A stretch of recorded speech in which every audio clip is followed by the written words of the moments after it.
ایک چھوٹے سے گاؤں میں ایک کسان رہتا تھا۔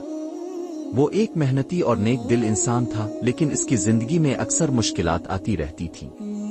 ایک سال گاؤں میں شدید خشک سالی پڑی۔ کھیت سوکھ گئے، کنویں خشک ہو گئے اور لوگوں کے پاس کھانے کے لیے کچھ نہ رہا۔ وہ بھی پریشان تھا، لیکن اس کا ایمان اور توکل اللہ پر مضبوط تھا۔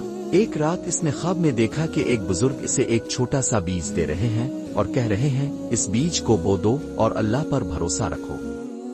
جب وہ صبح اٹھا تو اس نے اس خواب کو اللہ کا اشارہ سمجھا۔ اس نے اپنے پاس موجود آخری چند دانوں میں سے ایک دانہ لیا اور اسے اپنے سوکھے کھیت کے ایک کونے میں بو دیا۔ گاؤں کے لوگ اس کا مذاق اڑاتے کہتے، تم پاگل ہو گئے ہو، اس خشک زمین میں بیج کیسے اگے گا؟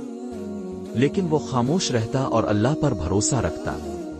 وہ ہر روز اس چھوٹے سے بیج کو پانی دیتا، اگرچہ اس کے پاس پانی بہت کم تھا۔ کچھ دن گزرے اور ایک معجزہ ہوا۔ اس سوکھے کھیت میں ایک چھوٹا سا پودا اگایا۔ لوگ حیران رہ گئے۔ پھر وہ پودا تیزی سے بڑھنے لگا اور اس پر پھل لگنے لگے۔ وہ پھل اتنا بڑا اور رسیلا تھا کہ پورے گاؤں کے لوگوں کے لیے کافی تھا۔ لوگوں نے اس سے پوچھا، یہ کیسے ممکن ہوا؟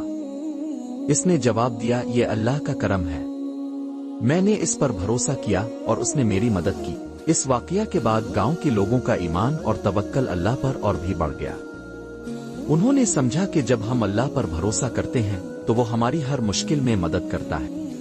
اخلاقی سبق: اللہ پر کامل ایمان اور توکل رکھنا چاہیے۔ مشکل حالات میں بھی ہمت نہیں ہارنی چاہیے۔ اللہ کی رحمت سے کوئی چیز ناممکن نہیں ہے۔ صبر اور استقامت کا پھل میٹھا ہوتا ہے۔ اللہ پر بھروسہ کرنے والوں کو کبھی مایوسی نہیں ہوتی۔